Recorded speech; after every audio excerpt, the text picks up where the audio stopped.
किसानों में बढ़ता आक्रोश। किसानों का सरकार को अल्टीमेटम, 15 दिन के अंदर मूल्य बढ़ाने की दी चेतावनी। अब क्या करेगी सरकार? नमस्ते दर्शकों, मैं निकिता रस्तोगी, डीएनपी इंडिया में आपका स्वागत। भारत में किसानों के अनेक दुख हैं। कभी वो मौसम की मार झेलते हैं, कभी समय पर पैसा नहीं मिलता, तो कभी खरीद मूल्य नहीं बढ़ता। वहीं गन्ना मूल्य को लेकर किस तरह से किसान दुखी हैं, ये तो जग जाहिर है।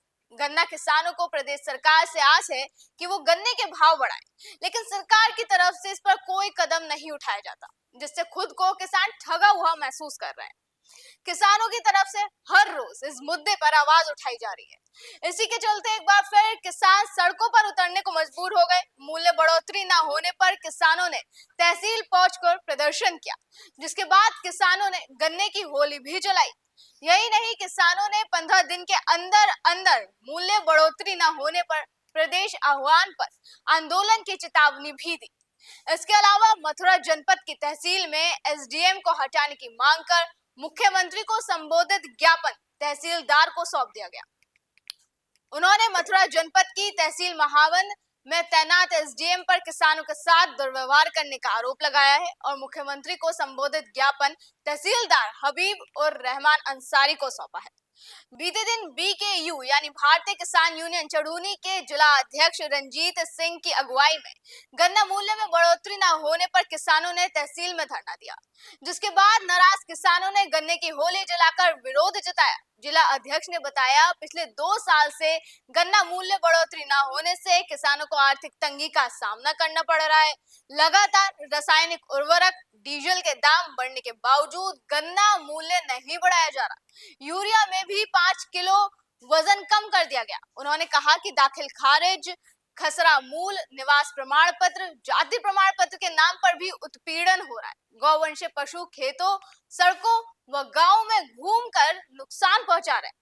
जिसके बाद उन्होंने ये साफ साफ कह दिया कि 15 दिन के अंदर एसडीएम का स्थानांतरण और गन्ना मूल्य बढ़ोतरी न होने पर 17 मार्च को यूपी के सभी जिला मुख्यालयों पर आंदोलन होगा।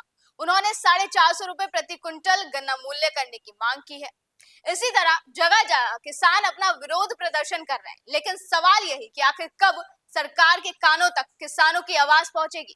आखिर कब इसको लेकर सरकार की तरफ से कोई कदम उठाया जाएगा? क्योंकि वादे तो बहुत किए गए। लोकसभा चुनाव के वक्त आरएलडी चीफ जयंत चौधरी ने भी वादा किया था कि गन्ने का भाव इस बार 400 पार होगा। फिर चुनाव हो गए, सरकार भी बन गई, लेकिन गन्ना मूल्य जस का तस रहा। फिर सबको इंतजार था यूपी बजट का, जिसमें किसानों के लिए कई बड़े बड़े ऐलान तो किए गए, लेकिन गन्ने के दाम बढ़ाने जैसा कोई ऐलान नहीं किया गया, जिस पर सबकी नजर, खासकर किसानों की नजरें टिकी थी। जानकारी के लिए बता दें कि हरियाणा के पूर्व मुख्यमंत्री मनोहर लाल खट्टर ने प्रदेश में गन्ना उत्पादक किसानों द्वारा किए गए आंदोलन के बाद गन्ने का भाव 372 रुपए से बढ़ाकर 386 कर दिया था और 2024 से 2025 के लिए गन्ने का मूल्य 400 रुपए प्रति क्विंटल किए जाने की घोषणा की थी। वहीं पंजाब सरकार ने बीते साल नवंबर में गन्ने के राज्य स्वीकृत मूल्य में 10 रुपए की बढ़ोतरी की घोषणा की, जिससे 2024 से 2025 पेराई सत्र के लिए दर बढ़कर 401 रुपए प्रति क्विंटल हो गई और इस बढ़ोतरी की घोषणा की। वहीं पंजाब सरकार ने बीते साल नवंबर में गन्ने के राज्य स्वीकृत मूल्य में 10 रुपए की बढ़ोतरी की घोषणा की, जिससे 2024 से 2025 पेराई सत्र के लिए दर बढ़कर 401 रुपए प्रति क्विंटल हो गई। इस बढ़ोतरी की घोषणा मुख्यमंत्री भगवत मान ने की, लेकिन यूपी सरकार की तरफ से किसानों को कोई तसल्ली नहीं मिल रही है। अभी तक सरकार ने 2 बार गन्ने का मूल्य बढ़ाया, दोनों बार चुनाव से ठीक पहले बढ़ाया गया। उधर 2027 में फिर यूपी विधानसभा चुनाव होने, चुनाव के समय मूल्य बढ़ाने पर यह संदेश जाएगा कि जब चुनाव होता है तभी सरकार मूल्य बढ़ाती है। इसे देखते हुए ये बात भी आई कि चुनाव से पहले एकमुश्त मूल्य बढ़ाने की जगह थोड़ा थोड़ा बढ़ा दिया जाए, जिससे चुनाव में सरकार मजबूती से ये बात भी रख सकेगी कि हर साल गन्ना मूल्य बढ़ाएगा। लेकिन सरकार की क्या कुछ रणनीति है? क्यों सरकार इस पर कोई कदम नहीं उठा रही? आखिर सरकार कब गन्ना मूल्य पर कोई फैसला लेगी? ये देखने वाली बात होगी। अभी के लिए इतना ही। आप देखते रहे डीएनपी इंडिया। नमस्कार।